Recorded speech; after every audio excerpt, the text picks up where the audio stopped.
Baik, sekali lagi shalom semua. Ada istilah yang belakangan ini lagi ngetren.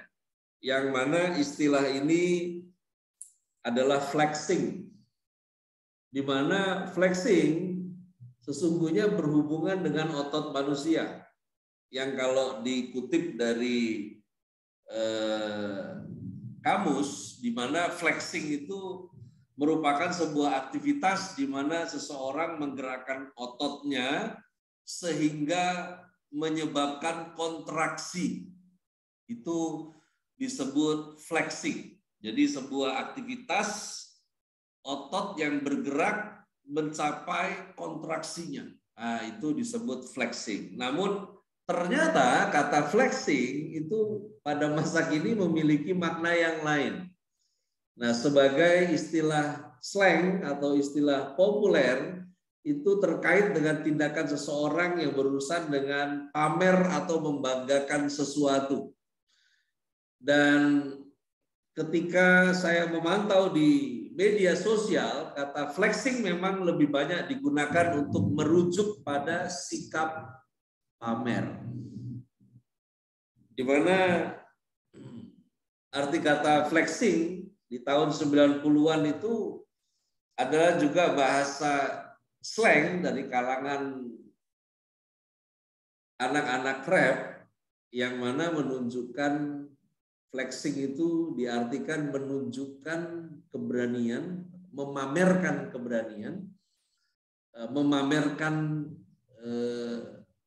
kekuatan, yaitu di tahun 90-an secara metafora.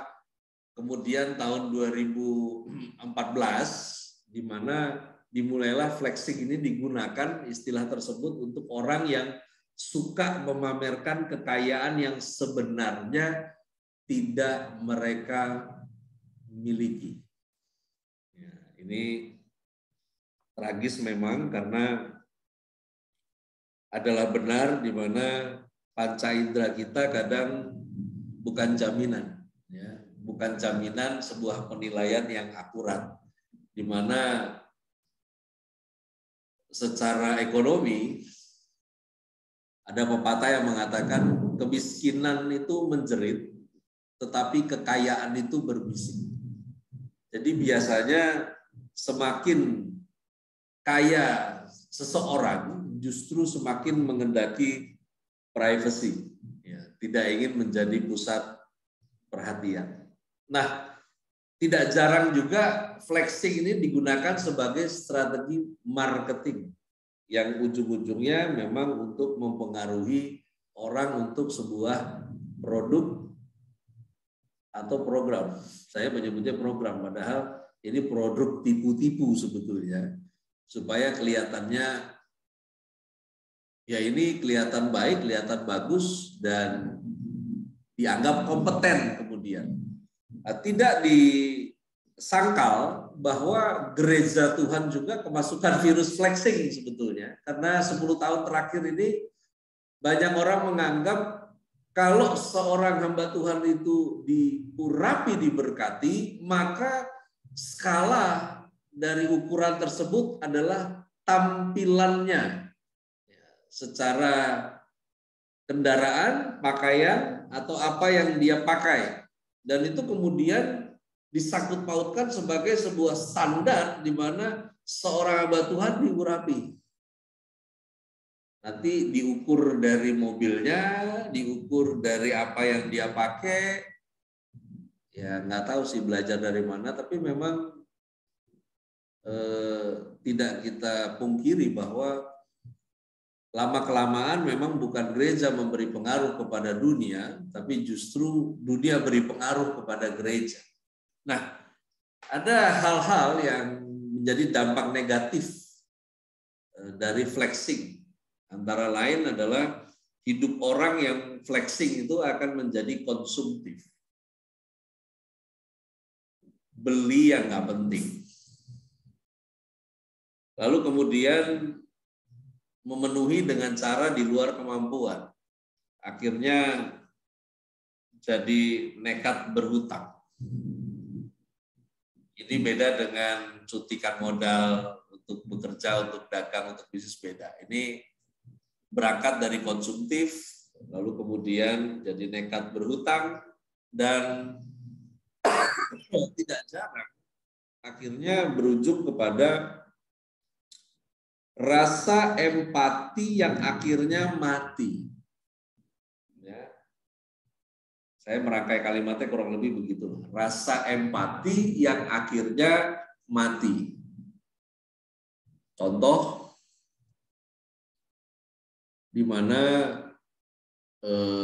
bantuan yang diberikan kemudian diekspos habis-habisan. Memang sosial media ini, Anda dan saya sebagai anak Tuhan, kadang ketika kita tidak paham frame-nya untuk kita menggunakannya, biasanya jadi serba salah. Mau tampilkan sesuatu takut di komentar, kalau kolom komentarnya Anda lock juga, nanti ada yang komentar lain lagi di luar sana. Ya apapun itu, yang jelas sosial media adalah sebuah media untuk Anda dan saya bisa bersosial. Sosial media adalah wadah di mana Anda dan saya bisa gunakan itu sebagai garam dan terang. Ya, karena Anda menaruh diri di tempat yang dilihat. Bahkan nggak dilihat pun, itu tempat yang membuat Anda dan saya kelihatan. Nah, bagaimana orang lain flexing nggak urusan Anda dan saya. Ini sekarang bagaimana yang jadi urusan kita adalah mengurangi apa yang disebut dengan flexing di media sosial yang kita harus paham. Bahkan dalam hal ini juga saya mau kita nanti lebih luas bicara tentang kehidupan Anda dan saya yang real dilihat oleh semua orang, di mana nggak gampang untuk menghindari dianggap flexing di media sosial. Karena kadang orang nggak ada niat mau mamerin, tapi niatnya adalah nyimpen dokumentasinya. Ya, itu seringkali juga dilakukan. Ya, mungkin diantaranya saya dan istri melakukan hal itu juga gitu. Jadi ya udah, ini sebelum dibuang dari galeri foto ya diupload dulu. Ya. Nanti ya ada yang bisa di-save, ada yang bisa taruh aja di situ dah. Ya. Dan dengan tujuannya yang cuma begitu, nggak gampang untuk menghindari dianggap pamer juga, meskipun bukan niat. Kadang kita mau berbagi kebahagiaan juga, namun ya ada hal-hal yang bisa lebih bijak untuk kita lakukan, walaupun kita nggak bisa juga ngikutin nilai dari semua orang. Tapi yang jelas ketika posting suatu pencapaian, ya, posting ya, whatever itu dikatakan wajar jika kita menunjukkan postingan milik sendiri, hasil pencapaian sendiri, yang mana kita nggak boleh lupa bahwa di balik ini semua sebetulnya source yang kita mau tampilkan adalah Tuhan. Nah, no flexing zone. Yang pertama, dari Roma 3, ayatnya yang ke-27, di sana tertulis demikian. Jika demikian, apakah dasarnya untuk bermegah? Tidak ada. Berdasarkan apa? Berdasarkan perbuatan? Tidak. Melainkan berdasarkan iman. Pamer, memperlihatkan apapun itu yang sejenis setali tiga uang dalam maksud dan artinya, iman harusnya menjadi dasar kita bermegah. Karena hanya yang menjadi kebanggaan yang bisa dipamerkan. Oleh karena itu, dasar dari apa yang kita mau banggakan harusnya adalah iman. Percaya kita kepada Tuhan itu yang harusnya menjadi dasar apa yang kita banggakan dan apa yang dibanggakan ini untuk ditampilkan. Jadi bukan bagaimana kita percaya, namun siapa yang kita percaya. Itu menjadi dasar dari kemegahan hidup orang percaya. Yang mana di 1 Korintus pasalnya yang pertama ayat 31. Karena itu seperti ada tertulis, barang siapa yang bermegah, hendaklah ia bermegah dalam Tuhan. Jadi Alkitab tidak melarang Anda dan saya untuk bermegah. Sekali lagi, bermegah adalah menampilkan apa yang kita banggakan. Barang siapa yang bermegah, hendaklah ia bermegah di dalam Tuhan. Bukan tentang apa yang Tuhan beri, tapi tentang siapa Tuhan pemberi. Bukan tentang keberadaanmu, tapi tentang keberadaan Tuhan dalam hidupmu. Pelan-pelan tangkap ini, karena Tuhan itu seharusnya menjadi sumber bermegah. Ya, bukan Tuhan menjadi konten untuk bermegah, tetapi menjadi sumber bermegah. Jadi kebanggaan kita itu sumbernya harusnya Tuhan. Dan Alkitab mengatakan nggak dilarang untuk bermegah. Dan kalau kamu mau bermegah, bermegahlah di dalam Tuhan. Nah, Galatia 6 ayat yang ke-14 di sana tertulis, tetapi aku sekali-kali tidak mau bermegah selain dalam salib Tuhan kita Yesus Kristus. Sebab olehnya dunia telah disalibkan bagiku dan aku bagi dunia. Tuhan lagi-lagi harus menjadi sumber Anda dan saya bermegah. Orang hidup itu harus kuat. Orang kalau mau kuat itu harus punya kebanggaan. Kebanggaan yang everlasting adalah kebanggaan yang adalah Tuhan. Itu yang abadi. Karena tidak ada kebanggaan yang abadi selain Anda dan saya bermegah di dalam Tuhan. Karena hanya Tuhan yang selamanya ada, hanya Tuhan satu-satunya. Oleh karena itu, Tuhan harusnya jadi sumber kita bermegah. Bukan apa yang Anda capai, apa yang ada padamu sekarang, karena bagaimana Anda dan saya mencapai sesuatu dan pencapaian itu Anda dan saya pamerkan, lagi-lagi. Pencapaian terjadi karena Tuhan yang menyertai Anda dan saya. Apalagi dari segala yang kita miliki, dari Tuhanlah datang segala jalannya berkat buat hidup Anda dan saya. Karena itu sumbernya itu Tuhan, nggak ada lain. Kalau karena itu Tuhan harusnya menjadi sumber Anda dan saya bermegah. Roma 15 ayatnya yang ke-17. Jadi dalam Kristus aku boleh bermegah tentang pelayananku bagi Allah. Lagi-lagi ini tertulis bahwa bermegah itu kita bangga karena Tuhan memberi kita kesempatan. Ya ada yang, makanya kalau bicara soal posting, kita nggak bisa ikutin standar omongan semua mulut orang. Ya, ada yang jangan ibadah aja diposting. Ngapain ibadah diposting?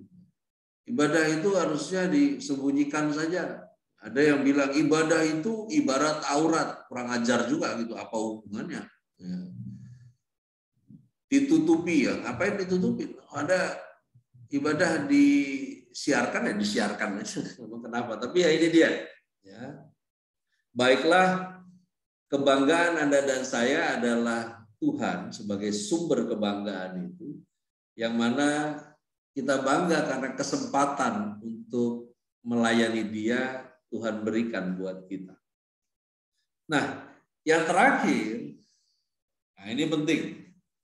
Ini penting, kenapa? Menunjukkan siapa Tuhan dalam hidupmu itu harus. Makanya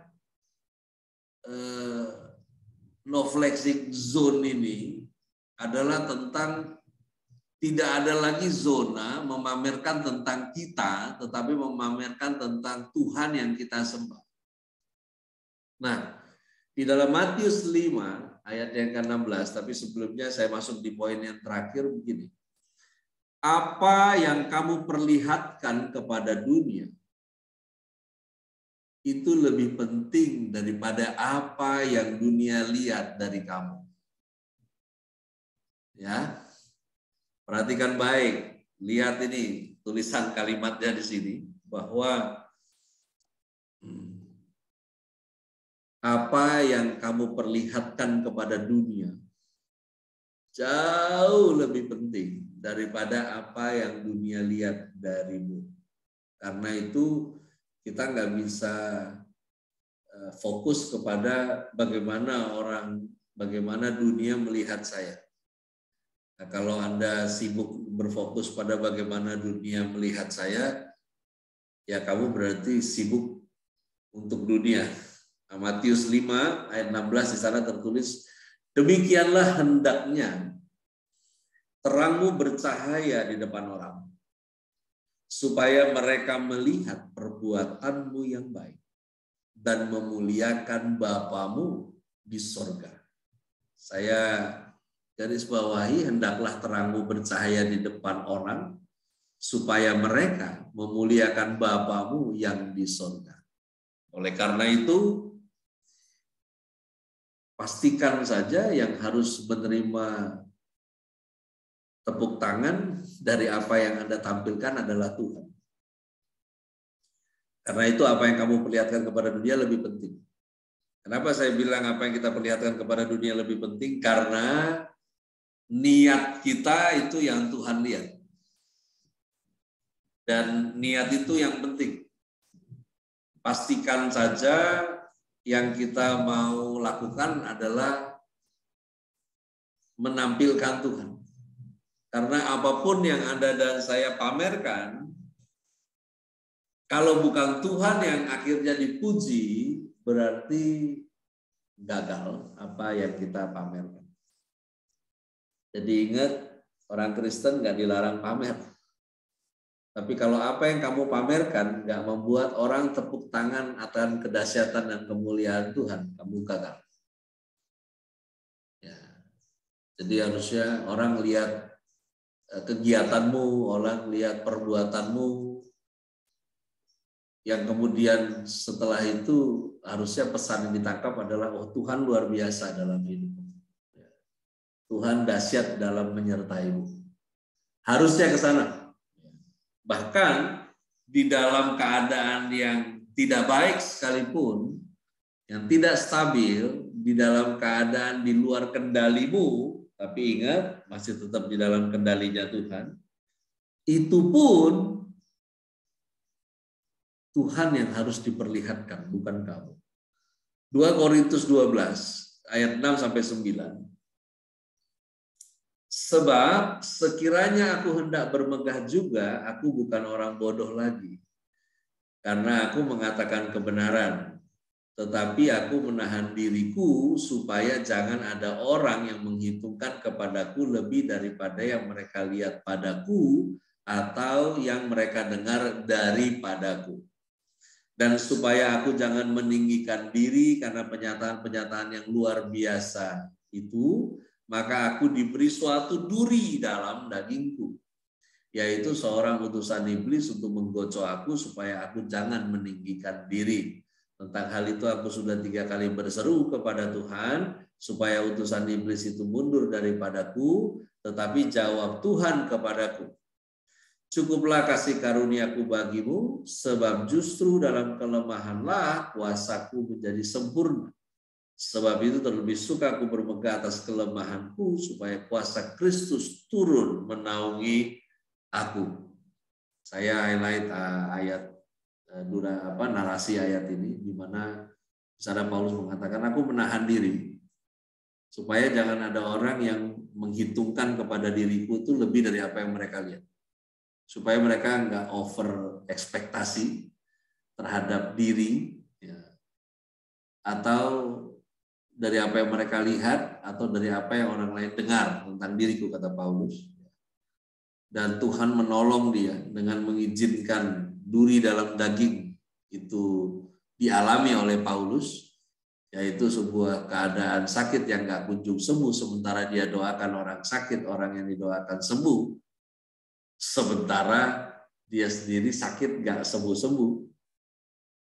Dan ini adalah alat kendali diri yang Tuhan berikan kepada Paulus, sampai akhirnya Paulus mencapai apa yang dikatakan, aku bermegah atas kelemahanku, supaya Kristus turun menaungi aku. Kamu yang sekarang sedang alami pergumulan, kamu yang sekarang sedang diserang dengan sakit penyakit, kamu yang sedang dicegat perjalananmu oleh masalah-masalah yang di luar prediksi kamu, Firman mengatakan bahwa